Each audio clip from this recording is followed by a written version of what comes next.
Well, hey folks, Real Honesty with John Rickland is a 25-year reflection on WCW Clash of Champions 24 from August 1993, where Shockmaster made his debut, and was in the company all of like 4 or 5 months before he went back to WWE for a bit, and I think seemingly retired. I don't think he wrestled much after 94, 95. But anyway, six matches, 3 title matches, 2 title changes, and of course, the Shockmaster debut, which I will go into a little bit just for how humorous it is.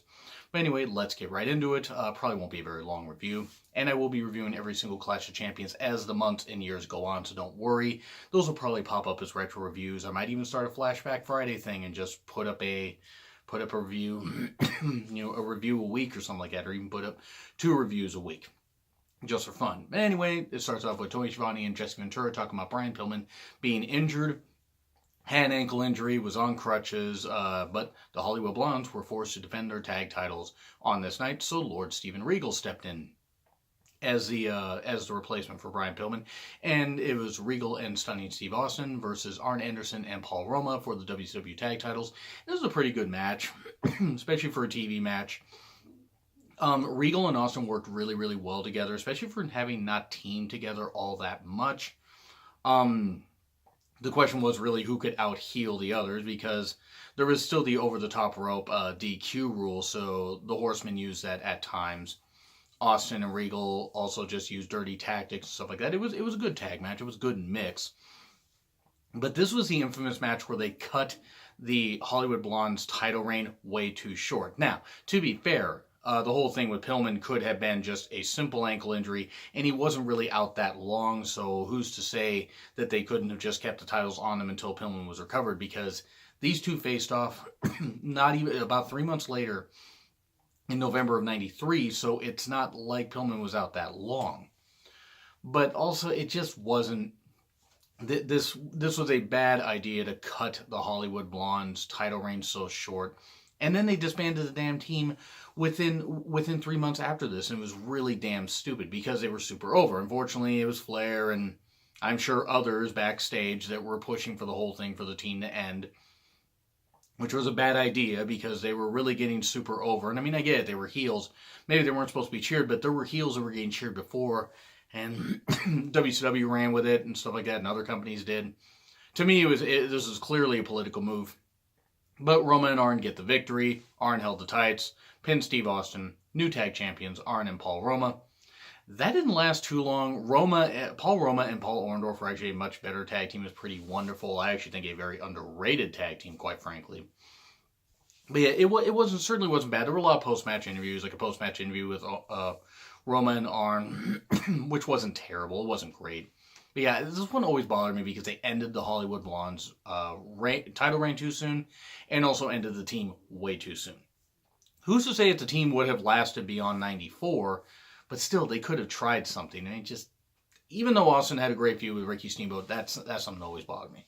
But now we get to Bobby Eaton versus Too Cold Scorpio, and crowd again couldn't give 2 shits about this match. It wasn't a bad match. It was a decent singles match. Bobby Eaton, at this point, still had a few years left in his career. Too Cold Scorpio was on the rise. Eventually, hit the 450 splash. 1, 2, 3.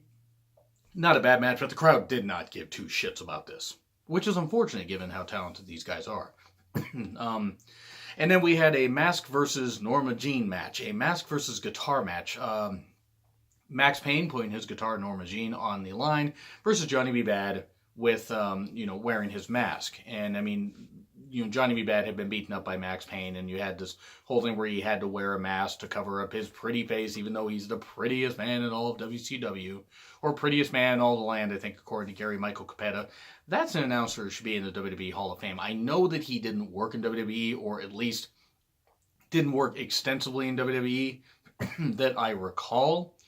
But I know for a fact that he was tremendous in WCW and tremendous in other territories. He really should be in the Hall of Fame. That's just my personal opinion. I like Gary Michael Capetta. But yeah, this was shit. They didn't have good matches before this.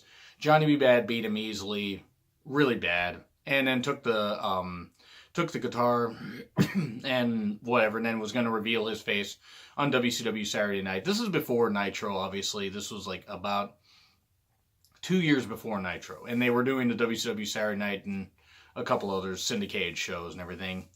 yeah, this wasn't a very good feud.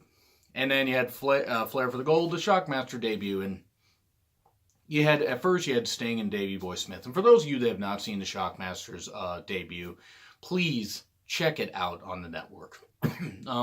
Check out, there's a Legends of Wrestling episode. I don't remember the exact name of it. Leave in the comments if you guys remember what it is.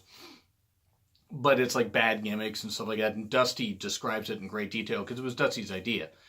And you had Davey Boy Smith. It was really just to hype up his match later because he was going to face Vader for the WCW title. They had battled for the WCW title a couple times, including Slamboree 93, just earlier in May. And you had Flair talking, and Flair and Sting talked, and they were like they were going to face off on WCW Saturday Night for Flair's NWA title that he had beaten Barry Windham for very recently. I want to say within the past couple months. And it certainly wasn't. It certainly was a decent segment. But then you had Harlem Heat, at this time Kane and Cole, but actually Booker T, Stevie Ray, and Sid Vicious and Colonel Rob Parker busting in. And, they were like, we want to know who your partner is for Fall Brawl for the War Games. And Sting's like, our partner's going to shock the world because he is the Shockmaster. And you had the infamous thing where Fred Ottman, who was Typhoon and Tugboat, busts through this wall. And he had this glittered stormtrooper helmet, a vest, and like jeans. But Dusty Rhodes described that there was a board that they put on this wall after like the first take had happened just fine, where he stepped through the wall and everything went good. This pyro went off. The rumors are that Fred Ottman may have even fallen asleep and got scared by the pyro and fell through. I think he just tripped over the board. But he trips over the board. Everybody is just instantly laughing. Sid's trying not to laugh. They're keeping the camera off of everybody. But you can hear Davey Boy Smith audibly say he fell flat in his ass. He fell flat in his fucking ass.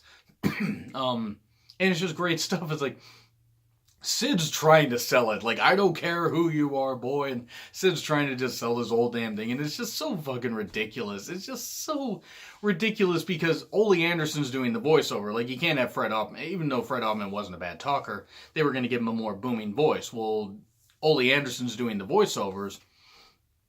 And even in the beginning, I mean, you got to listen to it. It's like, you got to watch this clip just to see. But Ole Anderson's starting to crack up. And, I'm going to face you at the Fall Brawl, at the War Games, and, this kind of stuff. And it was just so bad. It's one of the worst debuts ever, if not the worst debut. Honestly. And it's through no fault of anybody that participated in it. Like, Fred Ottman did the best he could. But my God, it just was so bad. And so infamous. And I think it was supposed to go on a few minutes longer. And it didn't. They just cut the whole damn thing. He already didn't. I think he didn't even have the helmet by Fall Brawl. Or if he did, it didn't really matter. And then he was just known as a bumbling goof. He even, after this debut, a month later, got the victory in the Fall Brawl cage match. In the War Games cage match. And then had some matches and stuff like that. Didn't really go over too well. And was gone by the end of 93, I think. Or the beginning of 94. Because he was already back on WWE TV very early in 94. Which was ridiculous. I felt bad for the guy, honestly. But it's just such a funny debut. You guys have to see this. But then you had, picking it back up, WCW TV title match. Ricky Dragon Steamboat facing TV champion Paul Orndorff. Good match, as you would expect. These two really just great wrestlers. Orndorff was near the end of his career, or at least his full-time career. But he'd been wrestling since, I think, the 70s, and so would Ricky Steamboat. In fact, Ricky Steamboat, by about this time next year, would be done. He would retire due to a back injury. And there was good stuff, though. You expected, good wrestling, good submission wrestling, good heel tactics from Orndorff. But Ricky Steamboat got the victory and became the WCW TV champion. It's a title he held before, and it was actually a really good. It was a good match. It was a good TV match. Not a great match, but good TV match. And then you had Sting and Flair versus the Colossal Kongs, managed by Harley Race. It's taken me longer to introduce this match than it had. I think the match was over in 4 minutes. It was these two big guys that Flair was battling one on the outside. Sting had picked both of them up earlier. Picked one up and then picked the other. It would have been a miracle if he picked them both up, since I think combined they were like 1,000 pounds. And then Flair's attacking Harley Race outside. Sting hits a splash off the top, 1, 2, 3. And they cut a post-match promo talking about how they're going to face off, and may the best man win, in the NWA title on WCW Saturday Night. And then it was actually 7 matches, I take that back. I forgot that this match happened. It was Rick Rude and the Equalizer versus Dustin Rhodes, and they thought Road Warrior Animal, because Road Warrior Animal appeared in this Camaro. Somehow he was able to get in the arena, but anyway. Then all of a sudden, Animal's like, there, and Rick Rude's like, oh, we knew you were going to pick Road Warrior Animal, but then suddenly Road Warrior Hawk appears on the other side of the ring. And this is unique because I didn't think that Animal and Hawk really spoke to each other all that much after the whole thing, after SummerSlam 92, when Hawk basically, because of his issues, had seemingly abandoned Animal and had gone to be part of the London's Hell's Angels. And he'd also wrestled some in Japan, but it was nice to see that they had this little bonding again.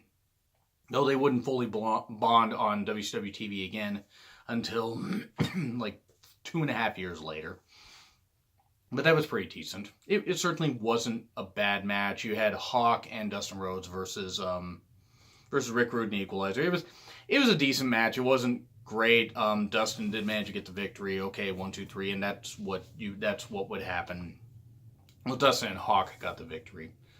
But it wasn't great, but it wasn't bad.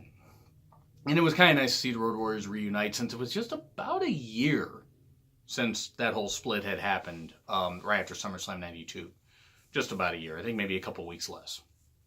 And then you have Vader versus Davey Boy Smith. They had to cram like 25 minutes worth of spots into a 10-minute match. Which wasn't bad, don't get me wrong.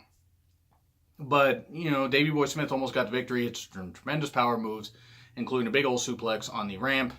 And the ramp shockingly didn't give, and because that's a lot of mass hitting that ramp. Vader came back with some big power moves. Harley Race had interfered at one point when it looked like Davey Boy Smith was about to get the victory. Clipped his knee. 1, 2, 3, Vader gets a victory. And Vader celebrating everything, and then suddenly Cactus Jack runs down to the ring, and you have Cactus Jack and Vader brawling as the show goes off. So, not a great episode, but memorable for Shockmaster's debut, and there were a couple nice title changes, even if I didn't like the fact they ended the Hollywood Blonde's reign as early as they did.